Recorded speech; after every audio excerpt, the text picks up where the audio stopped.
Hi, I'm Matt, and this is a setup and operational video for our 2018 Heartland Mallard M185 bunkhouse. And this video is primarily for those of you who are renting or are thinking about renting our camper here. But if you stumble across this video on YouTube and might be interested in renting this out, you can get it through RV Share or Outdoorsy. And it's Fridley, Minnesota, and I'll put a link in the description. But I want to start out by showing you all the exterior items that come with our camper. These would be the items that are stored in the front storage compartment here, and we'll walk through them. So in this bin here would be the sewer hose. Sewer hose, the connection, and the black tank flush, and we'll show you how to use that in a minute. Future reference, I am going to be moving the sewer hose to the rear bumper. But for now, it's in this bin in the front storage.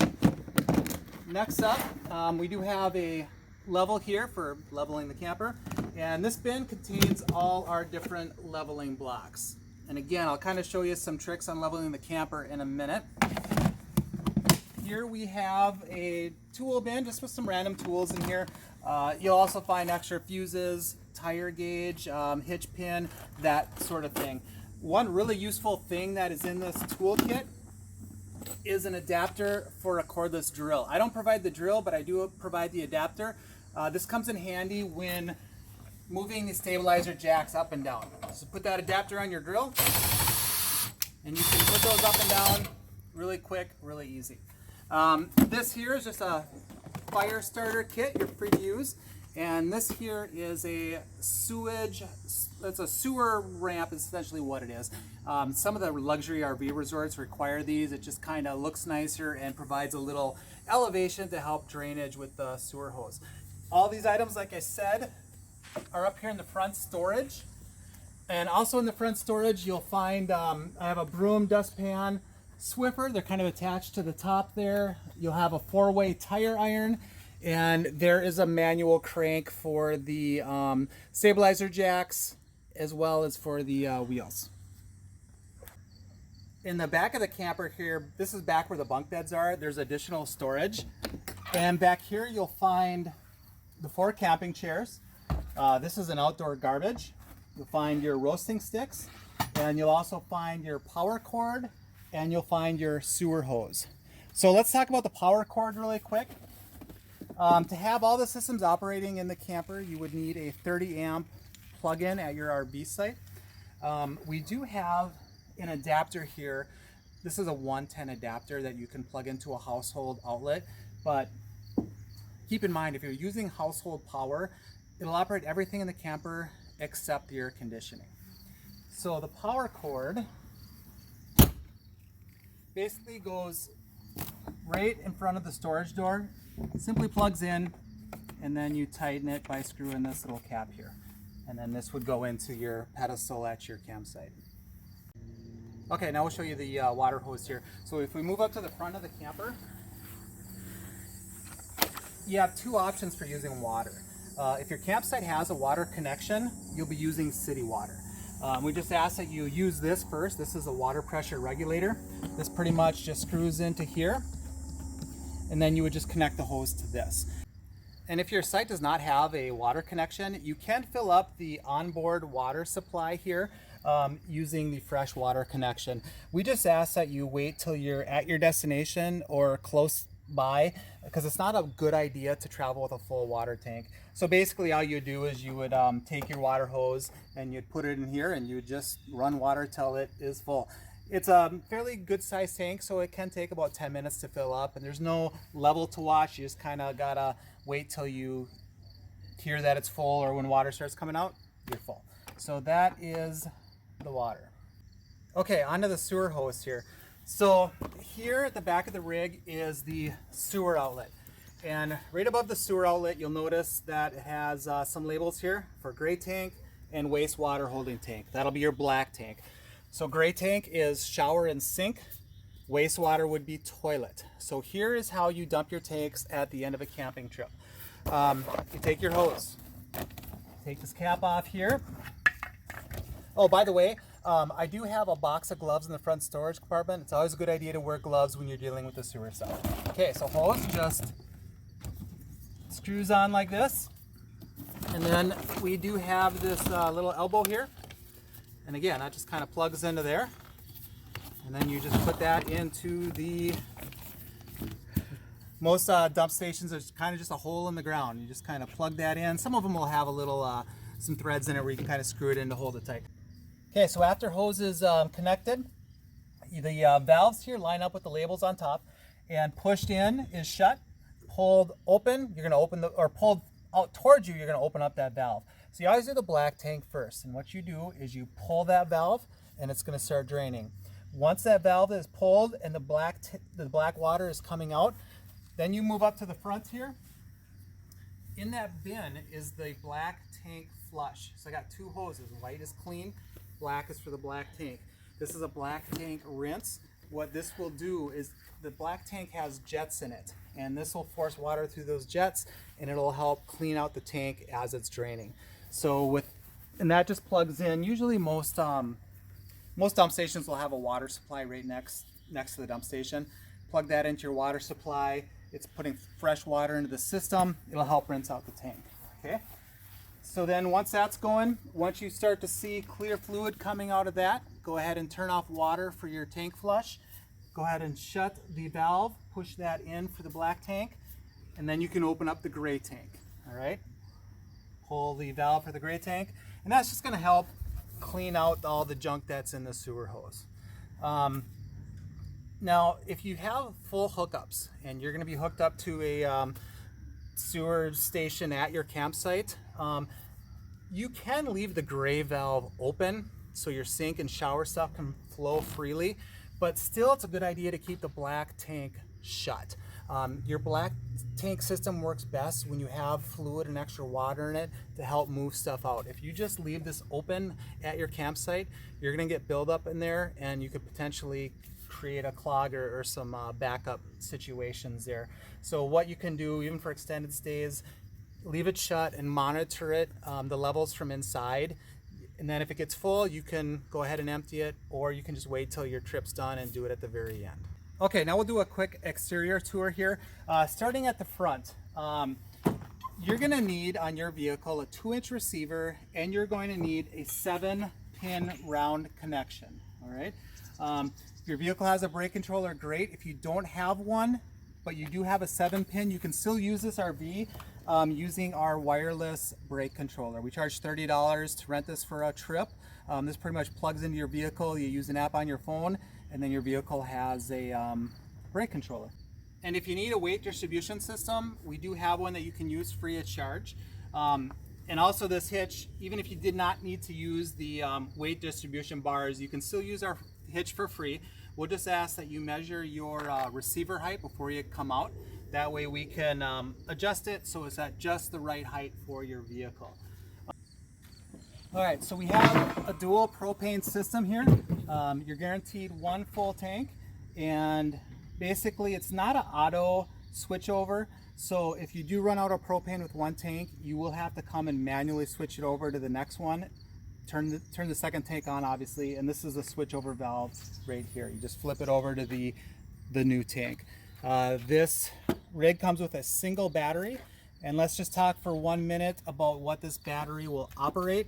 If you're boondocking, this battery will operate just kind of some of the basic essential electric components in the rig. It'll operate your lights, your water pump, your bathroom fan. This will not run the 110 outlets, it will not run the TV, it will not run the air conditioning, and it'll operate everything else, but only for a couple days. If you're gonna do extended boondocking, we do offer a solar panel kit that you can use. It's an additional add-on that we offer. And we also have a dual fuel generator that runs off gasoline or propane that's available. So we do have some options for longer term boondocking. All right, moving to the back of the rig here, a couple things I want to point out. You know, you do have a couple of electrical outlets on the side here.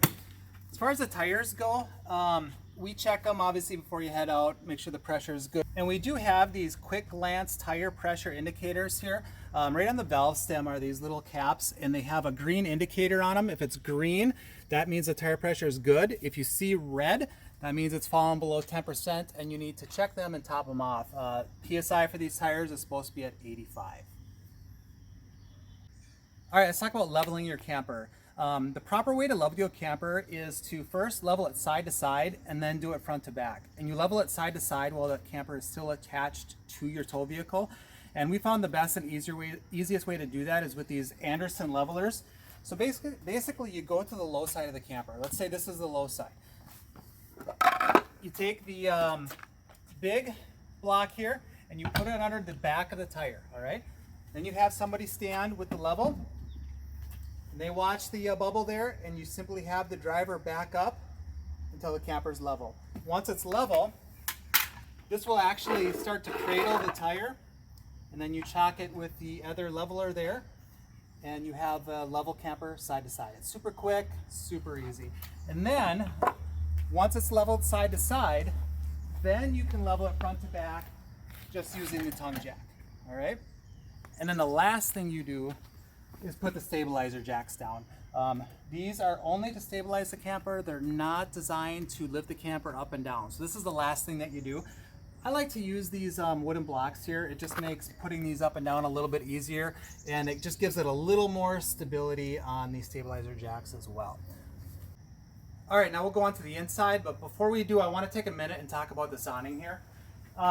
With your awning, you gotta be very careful with this because this is probably the most likely thing to get damaged and also one of the most expensive things to get fixed. So we ask that you bring it in every night because you never know when that middle of the night storm is gonna come up. And also if it gets really windy, bring it in as well. If you have heavy rain, these are actually designed to be, you can adjust the pitch on them to let water run off, and you just do that by pulling this bar down. And you can see that it changes the pitch on the awning to let the water run off. And then when you're done, you can push that bar up so it's even with the other side, and then bring the awning in. All right, moving inside here.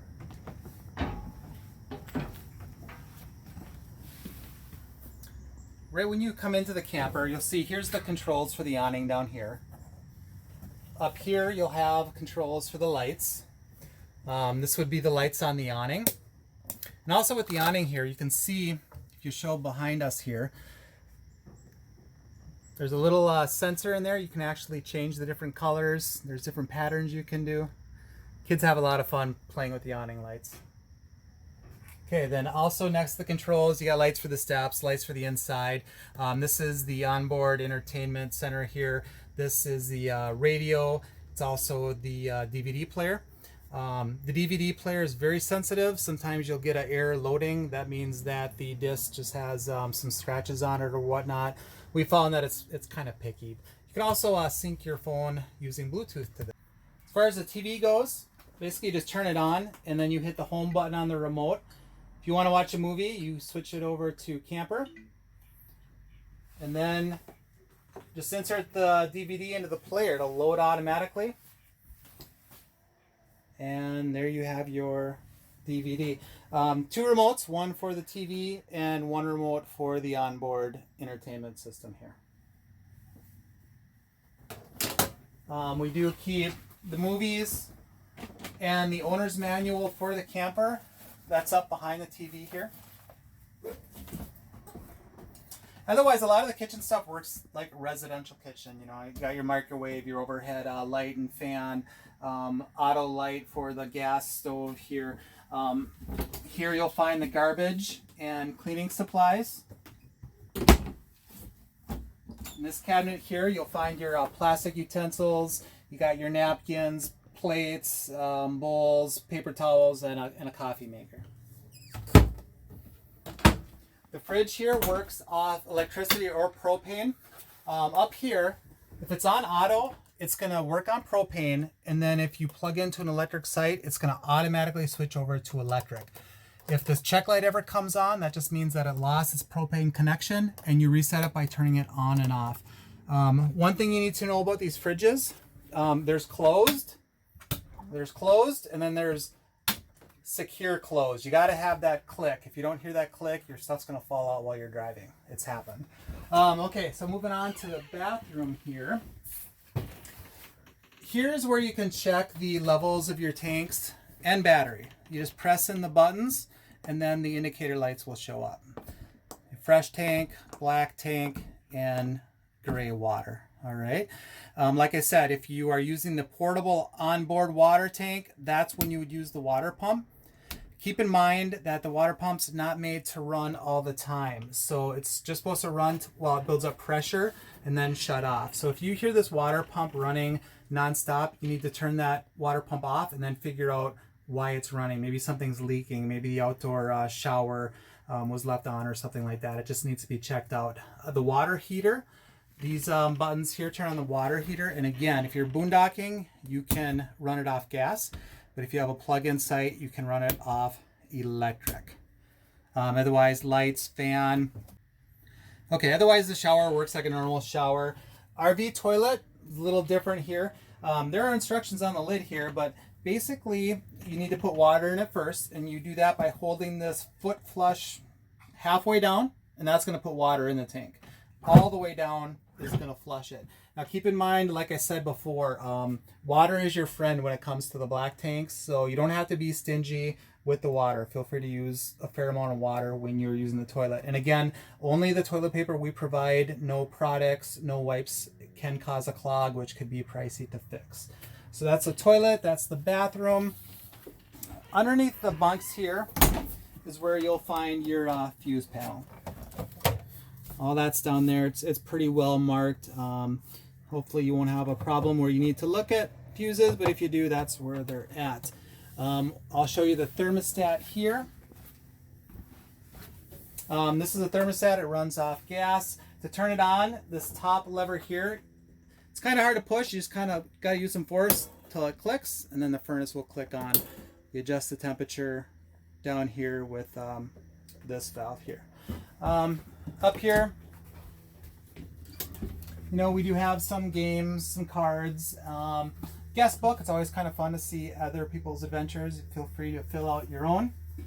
And then another quick reference guide going over some of the things we just talked about in this video. There is some extra storage underneath the dinette seats, and I also have a bottle jack. If you did get a flat and needed to change it, there's a bottle jack that we store underneath the seats there. And obviously this table does fold down into a bed, essentially lifts off here, and then it folds kind of like a standard folding table. Okay, and the last thing to show you is our air conditioning unit up here. Basically pretty simple. You got two dials here. One is for fan speed and one is for temperature. Where it's gray, that would be just the fan only, and then the blue would be the air conditioning. You can adjust the flow by opening and shutting the valves on each side. Otherwise, that's it. That's how we operate and set up this Heartland Mallard M185. Thanks for watching and happy camping.